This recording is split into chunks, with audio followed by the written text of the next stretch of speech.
Hello students, we come to the very interesting part of this chapter now. That is, without this, obviously whatever we have learned till now has no meaning. Because of that, we have to know this one very nicely. When we consider this circulatory system, it is impossible without the blood vessels. Because we are actually the part of the closed circulatory system. We the mammals are actually having the closed circulatory system. And that is only possible when the blood will be flowing through the blood vessels. That means blood will not come out from the vessels. So because of that, we have to know all the vessels which are involved here. So here we can see actually in our body there are three types of blood vessels. Number 1 arteries, number 2 veins, and number 3 capillaries. So all of you are very acquainted with all these terms, I think so. Now we have already done so many arteries and the veins when we have done the circulation of the heart. So I don't think so this is impossible for anyone to remember. Now in our body how it is circulated, let us see. If you consider this one as the artery, why I have drawn with the red and the blue, I think so you have already understood. This is actually denoting the type of the blood which is flowing. As we know, the arteries of our body, they only deals with the oxygenated blood. I repeat again, the arteries of our body, they actually relate with the oxygenated blood. Yes, there is an exception. What is the exception we have learned? That is the pulmonary artery of the heart, which actually takes the deoxygenated blood. But all the arteries in your body that is arising from the dorsal aorta and going to the body organs, all are actually carrying the oxygenated blood. So let me just write over here oxygenated blood. In order to just differ, we are actually coloring this one in the two different types. It's not that the veins are having the blue bloods. We say it is a dark red and one is the bright red. Obviously because of the composition, actually little bit of the color, actually it can change. Veins. Veins are actually related with what? Deoxygenated blood. Right? Now obviously oxygenated and deoxygenated blood, they don't get mixed like that. But what is happening? Both of the arteries and the veins, they have a bridge in between them. Arteries and the veins are actually connected with a bridge which we call as the capillaries. Right? Now, how it is? Let's see. If this is considered as a main artery, from one main artery, I have only included one branch here. It can be many branches like this which can be drawn, and you can imagine there are so many branches. If the main artery is branching, then those branching systems, these are known as arterioles. This is known as arterioles. That means what we call as an arterioles, the branching from the main artery is referred to the arterioles. Again in the same time, the veins are also branching, and the one branch like this, it is branching and rebranching, they are known as venules. But arterioles and the venules will not be connected directly. In between them, there will be the via. What we call that one? Via. That is a bridge. Arterioles and venules will be connected with a bridge of again a particular type of blood vessel, that is capillaries. So here this black colored particular thing is known as capillary. So arterioles, when they will branch and rebranch, they will actually form the capillaries. And again these capillaries we reunite into venules, and then it will come to the deoxygenated vein. Maybe in between them actually certain organs can be involved.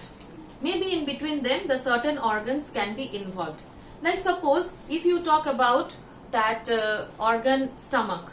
Okay. Now let us draw over here an organ which is there. Okay, this green color is representing certain organ. So now what happens? The artery, suppose let us take this one as a dorsal aorta. Artery, main artery, this will give rise to the arterioles.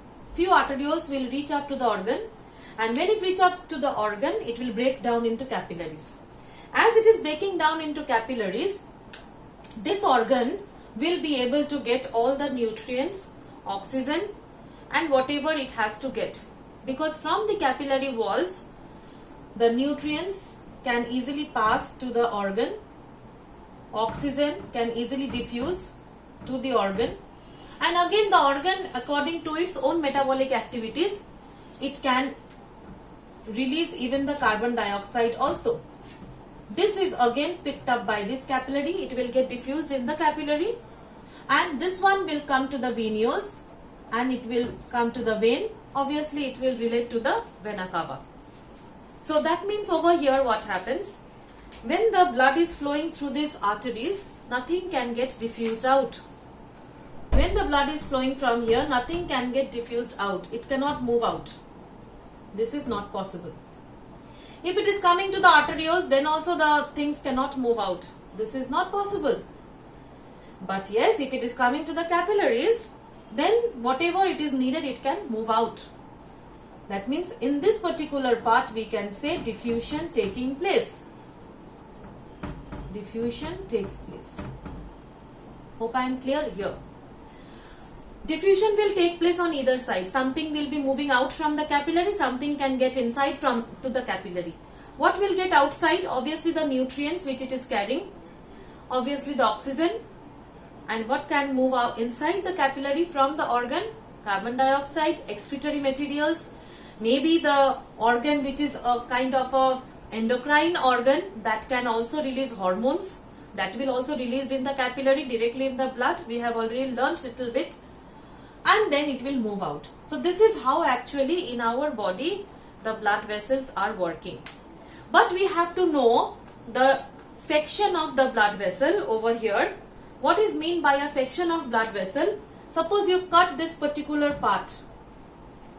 If you take a cucumber, I think so all of you make salads at your home.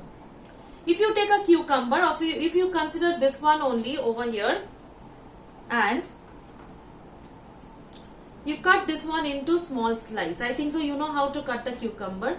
We get the round thing. That is actually what we call as TS section, transverse section. So let us see that what this transverse section of this blood vessels looks like.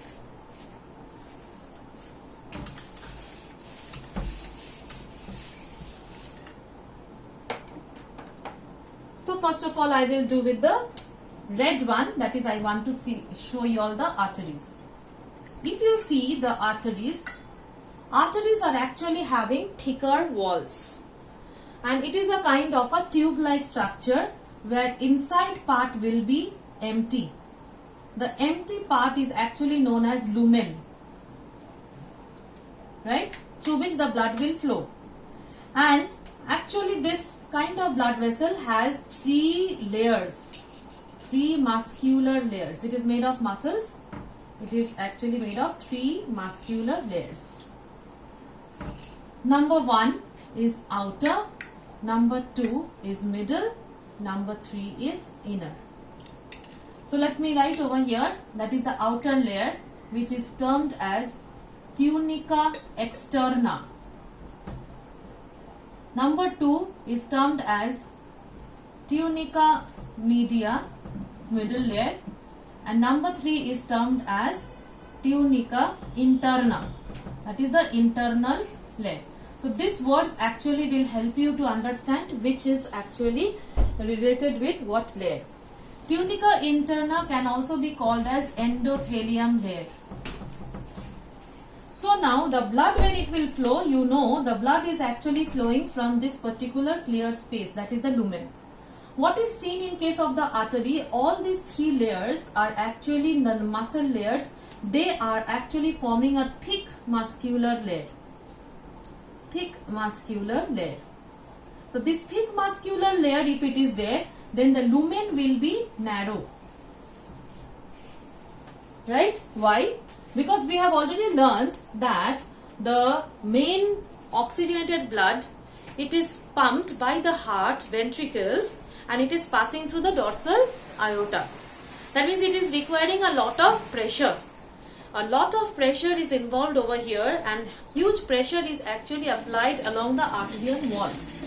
So when the blood will flow, the walls of the artery will be facing a lot of liquid pressure. So let me explain you with another color. So this is the blood which will actually pressurize along the walls of this artery. So if this pressure is more and if this layer is not so thick, it can also cause a rupturing. It can also cause the rupturing of the blood vessel. So because of this reason, actually it is a narrow lumen and thick muscular wall. With the example of that, I will just go to the next one, number 2, that is the veins. If you talk about a vein, again if you see, it is the TS section where we will see again the lumen is there, and here again the 3 layers are involved. The same 3 layers will be involved over here. So I am just mentioning this one like this, and this is the lumen. Now in this case, if you can compare this, the muscular layers of this particular vein, it is actually thinner as compared to the arteries. Thinner muscular walls or layers, we can say. So the lumen will be over here wider, because in this case what happens, the blood is collected from the different organs. Obviously it is deoxygenated blood collected from the different organs, and it is just taking to the heart. It is not involved with high pressure. So the muscles will not be required over here to be so thicker. But yes, it is made up of muscles, and it is actually not allowing any things to get diffused out. So from these 3 layers, actually nothing can diffuse out. It is very difficult. So through the arteries and the veins, nothing can get diffused out. This is very important point which you have to know. When you draw this blood vessels, that is the TS section as it comes in the question, you have to draw this one like this, and you have to mark all these layers. Along with that, I will prefer to tell you all that you have to write about the narrow and wider lumen, though you don't see this kind of things marked in your book. But if you write this one, it is very clear with all of us that what you want to draw. So after that, obviously this arteries and veins, it has to be mentioned in your diagram. Next we will come to the capillary. We have to know the capillary also. If you talk about a capillary wall, this capillary wall, if you see the TS section, it is having only one layer of cells. It is not made of muscles. So capillary walls are not made of muscles. Capillary walls are actually made of one layer of endothelial cells. Endothelial or epithelial cells. Right? One layer. Kindly remember this, one layer. And this one is in this manner. So if you want to draw the 3-dimensional figure like this, you can also draw, but obviously mention the nucleus over here. Nucleus is present. So then over here, let us see what will happen when the blood will flow from here. When the blood will flow from here, obviously this is the lumen. Okay. The cells will allow any sort of thing to move out very easily from this particular walls. So it can be oxygen, it can be carbon dioxide, it can be nutrients, it can be vitamins, anything. Vitamins is coming under the nutrients itself. It can be the excretory or products, okay, excretory wastes. This can also involve the hormones. That means capillary is actually having a great significance, because capillary walls are the only blood vessels through which the diffusion is possible. So thank you. If you have to draw this blood vessels TS, you have to draw it in this manner.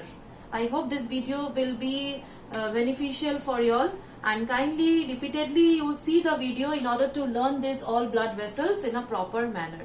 Thank you, students.